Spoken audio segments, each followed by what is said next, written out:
another thing is remittances.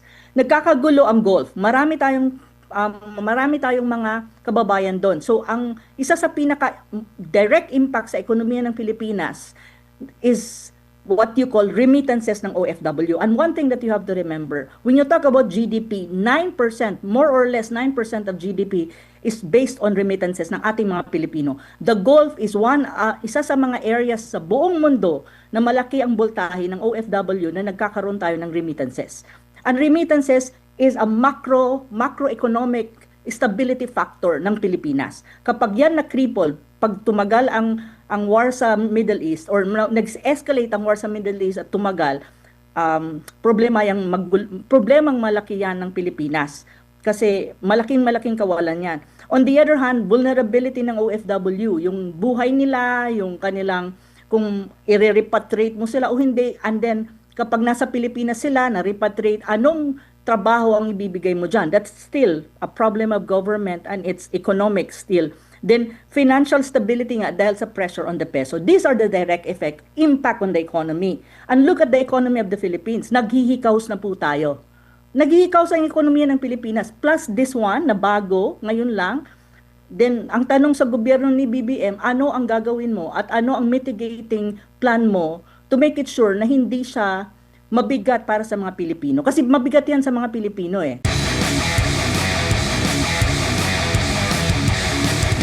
Meron pa akong napanood kanina na isang interview din na analyst at sinasabi na parang naniniwala din ata daw ang Iran na hindi talaga sila mananalo dito sa laban na ito. Lalo na nabanggit na rin ng ibang mga bansa na yung mga yung nadamay na nagkaroon ng drone attack, nabagsakan ng mga missiles din ng Iran na hindi sila papayag na hindi sila maghihiganti at alam nila na alam daw ng Iran na hindi talaga sila mananalo dito sa sigalot na to, sa tensyon na ito.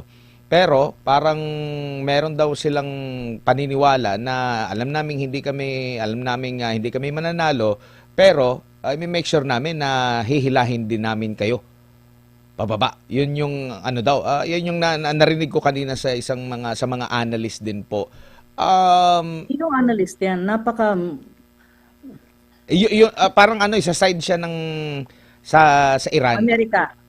Hindi sa side naman ng parang sa side siya ng Iran, binabasa niya na kumbaga alam daw ng Iran na hindi siya mananalo lalo na kung magkampi-kampi ito sa mga pangyayari ngayon, pero i-make sure nila na kung babagsak man sila, magagapi man sila, i-make sure nila na talagang meron ding mababagsak doon sa kanilang mga kalaban na prof, no? And yung lawak ng epekto nito, Middle East, meron tayong at least 2 million na mga Pilipino po. 2 to 4 million. 2 to 4 million na mga Pilipino po doon registered or mga na lista or tsaka hindi pa na-rehistro. Kumbaga ang epekto po nito direkta sa ating bansa na meron na tayong problema sa issue ng korupsyon. Namomroblema na tayo kahit wala pa siguro yung gera sa Ukraine, medyo problema na rin natin yung sa ekonomiya.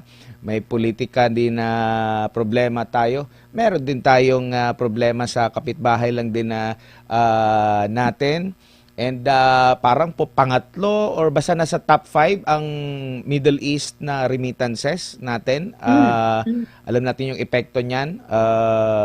Ano ang nakikita mo? Ito yung bagamat sinasabi po ng ating gobyerno na hindi, malayo lang yung natin, siguro yung sa langis lang natin. Pero sa nakikita nyo po, maliban sa langis, given na yan, pati na rin yung sa mga imported na mga inaangkat natin, ano pa ang nakikita nyo pong posibleng indirectly na epekto nito sa atin pong bansa, Prof? Una, tungkol muna doon sa sinasabi mo na ang tawag nito, hindi mananalo ang Iran. One thing that you have to remember, walang mananalo sa kanila sa Gulf states, even Israel. It's not a win. It's a destruction of all countries in the Gulf. Kapag sumabog yan at nagtira-tirahan sila. So it's not really necessarily because Iran knows that it will not win. Actually, Iran is confident that it can win. Yun nga ang doon eh. Yun nga ang problema doon eh. Because they even are confident na kaya nila. Pero ang tanong kasi dyan, kapag nagtirahan na lahat yan, Gulf state, andyan ang US, andyan ang Israel, titirahan na sila with all the militias na backing Iran and fighting for Iran, sasabog ang buong Middle East mo, which is the thing that we don't want. Because maybe it would be a prelude to a third world war because madadrag nga dyan ang major powers mo, the likes of Russia and others. Turkey is there as a major power as well. So it's not a simple thing of Iran winning and Iran losing. It's not Iran per se. It's a wider Middle East conflict na mangyayari. So that is much more the analysis that I can give. I don't agree with this kind of analysis na you analyze one country only as against the rest. No, it's not. It's not like that. On the other hand, yung sinasabi mo naman, since andyan na si Congressman Suntay, when you talk about real danger sa Pilipinas, ipinag-uusapan ito ngayon. Kasi first and foremost, you have EDCA sites. Ito nga sinasabi natin. Ang EDCA sites is, if you put the Philippines in the context of Bahrain, Qatar, and all of this, ito yun.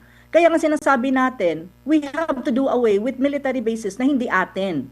Because it is a magnet for retaliation if in any case there is a war and you have an alliance with the United States at ang United States ang nag-start ng war. So kaya yan isang malaking usapin na dapat pag-usapan ng mga Pilipino at maintindihan at magkaroon ng lesson sa nangyayari sa Middle East right now and even kumbaga other events in history na makikita mo ang sitwasyon ng Pilipinas.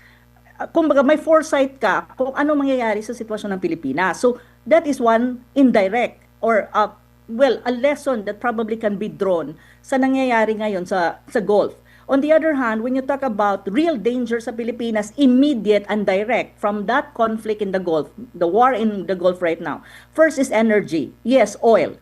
Kapag tumaas ang prices ng oil sa international market, tataas sa atin, import-dependent tayo, lahat ng bilihin tataas, kuryente tataas, ang pamasahe tataas, and it impacts the lives of Filipinos. Ang tanong, kakayanin ba ng gobyerno ni BBM since ang utang natin 17.5 trillion na, walang pera ang gobyerno, may corruption ka, ang daming problema, and it will cause inflation.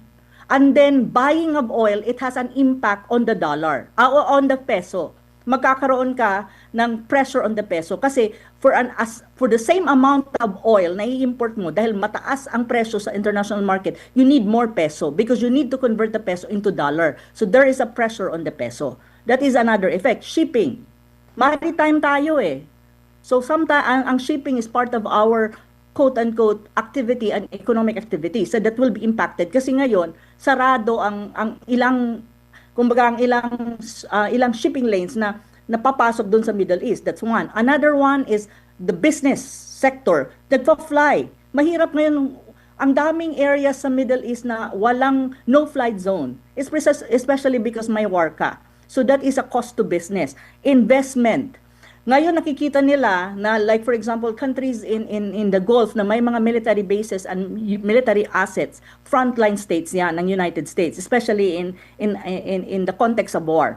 Ngayon nakikita nila may EDCA sites. Oh my God. So if this is the case, probably I should not invest in the Philippines because maybe something happened and ang kawawa naman ng investment ko kung naging nagkataon. So that's another perception. Because one thing that you have to remember, perception is very important, especially when you talk about business.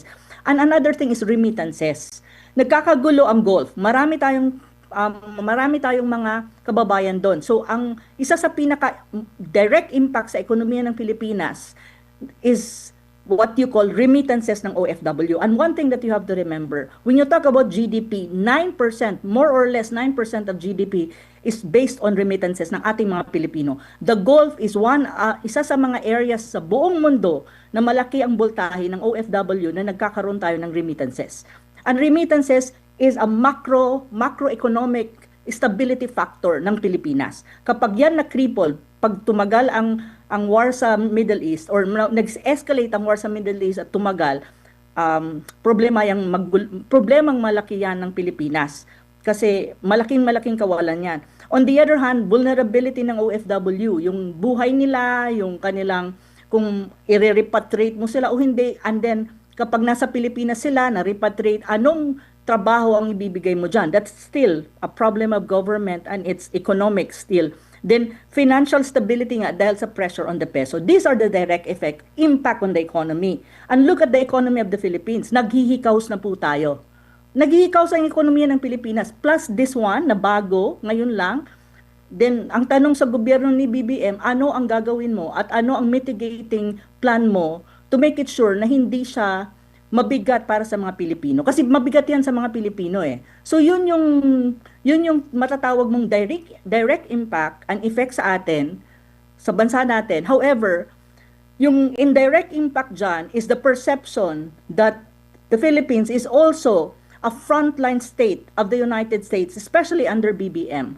And you are part of what you call security and military network or architecture of the United States in the world. Kasi we're in the Indo-Pacific, but if you look at the security and military network of the United States, the Philippines is one of them. Because you have the EDCA sites. Na ngayon, sinasabi ng ng National Security Council at ng AFP na hindi daw military bases ng US. Come on, give me a break. Sino bang nagbubulahan dito? Hindi po bobo ang mga Pilipino. At lalo naman ako, hindi ako bobo para hindi ko maintindihan that these are military bases. Kaya pwede ba? Magsabi tayo ng totoo para alam natin kung anong gagawin natin para sa bayan natin. Yun lang masasabi ko.